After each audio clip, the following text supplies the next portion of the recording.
अस्सलामु अलैकुम नाजरीन। आज का दिन कराची और हम सब के लिए बहुत भारी है। कराची के मशहूर गुल प्लाजा में लगने वाली आग ने न सिर्फ करोड़ों का नुकसान किया, बल्कि कई घरों के चिराग भी गल कर दिए हैं। ये आग ग्राउंड फ्लोर की एक दुकान से शुरू हुई और देखते ही देखते तीसरी मंजिल तक जा पहुंची। इस हादसे में 5 कीमती जानें जाया हुईं और 20 से ज्यादा लोग जख्मी हैं।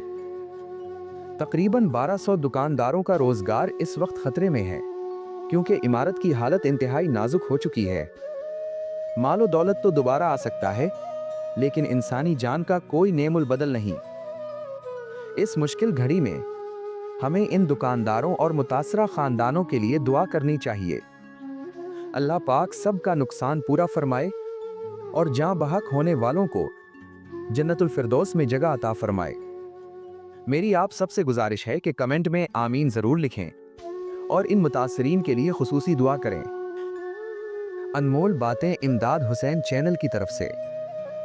गुल प्लाजा कराची के तमाम मुतासरीन के लिए ये एक खास दुआ है।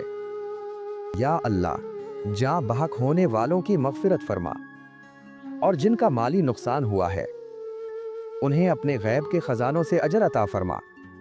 आमीन।